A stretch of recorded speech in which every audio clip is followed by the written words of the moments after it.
अध्याय 55। परमेश्वर की करुणा सब मनुष्यों के लिए।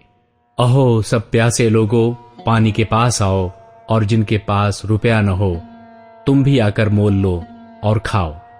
दाख मधु और दूध बिन रुपए और बिना दाम ही आकर ले लो।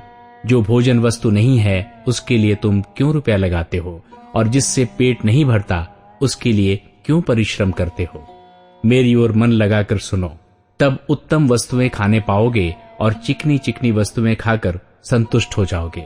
कान लगाओ और मेरे पास आओ, सुनो, तब तुम जीवित रहोगे और मैं तुम्हारे साथ सदा की वाचा बांधूंगा, अर्थात दाऊद पर की अटल करुणा की वाचा। सुनो, मैंने उसको राज्य राज्य के लोगों के लिए साक्षी और प्रधान और आज्ञा देने वाला ठहराया है। सुन, तू ऐसी जाति को जिसे तू नहीं जानता बुलाएगा, और ऐसी जातियां जो तुझे नहीं जानती तेरे पास दौड़ी आएंगी। वे तेरे परमेश्वर यहोवा और इस्राएल के पवित्र के निमित्त ये करेंगी, क्योंकि उसने तुझे शोभायमान किया है। जब तक यहोवा मिल सकता है तब तक उसकी खोज में रहो, जब तक वो निकट है तब तक उसे पुकारो।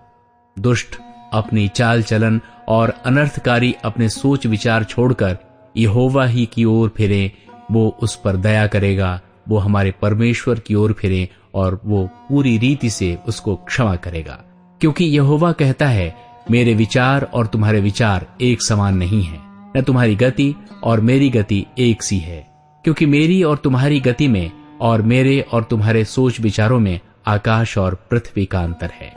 जिस प्रकार से वर्षा और हिम आकाश से गिरते हैं और वहां यूं ही लौट नहीं जाते, वरन भूमि पर पड़कर उपज उग जाते हैं, जिससे बोने वालों को बीज और खाने वालों को रोटी मिलती है, उसी प्रकार से मेरा वचन भी होगा जो मेरे मुख से निकलता है, वो व्यर्थ ठहर कर मेरे पास न लौटेगा, परंतु जो मेरी इच्छा है उसे वो पूरा करेगा, और जिस काम के लिए मैंने उसको भेजा है उसे वो सफल करेगा।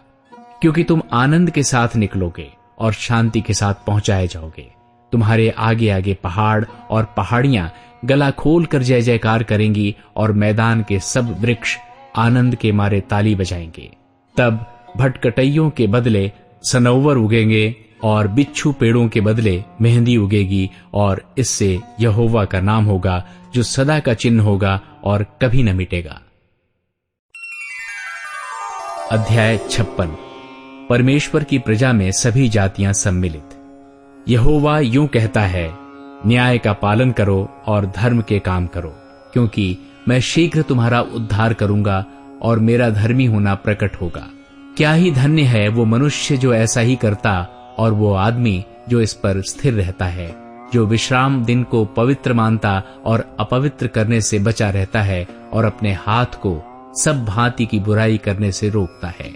जो परदेशी यहोवा से मिल गए हैं वे न कहें, यहोवा हमें अपनी प्रजा से निश्चय अलग करेगा, और खोजे भी न कहें, हम तो सूखे वृक्ष हैं। क्योंकि जो खोजे मेरे विश्राम दिन को मानते और जिस बात से मैं प्रसन्न रहता हूँ उसी को अपनाते और मेरी वाचा का पालन करते हैं, यहोवा यूं कहता है, मैं अपने भवन और अपनी शहरपनाह के भीतर उनको ऐसा नाम दूंगा जो पुत्र पुत्रियों से कहीं उत्तम होगा।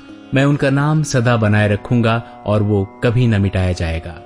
परदेशी भी जो यहोवा के साथ इस इच्छा से मिले हुए हैं कि उसकी सेवा टहल करें और यहोवा के नाम से प्रीति रखें और उसके दास हो जाएं, जितने विश्राम दिन को अपवित्र करने से बचे रहते और मेरी वाचा का पालन करते हैं, उनको मैं अपने पवित्र पर्वत पर ले आकर अपने प्रार्थना के भवन में आनंदित करूंगा।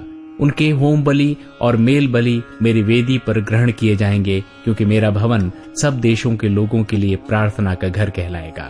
प्रभु यहोवा जो निकाले हुए इस्राएलियों को इकट्ठा करने वाला है, उसकी ये वाणी है कि जो इकट्ठा किए गए हैं उनके साथ मैं औरों को भी इकट्ठा करके मिला दूंगा। इस्राएली अगुओं को ताड़ना। हे मैदान के सब जंतुओं, हे वन के सब पशुओं, खाने के लिए आओ।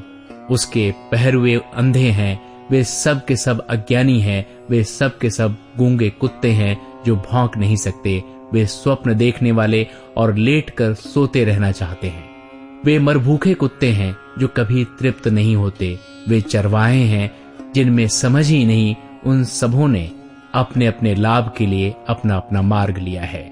वे कहते हैं, आओ हम दाख मधु ले आएं, आओ मदिरा पीकर छक जाएं, कल का दिन भी तो आज ही के समान अत्यंत सुहावना होगा।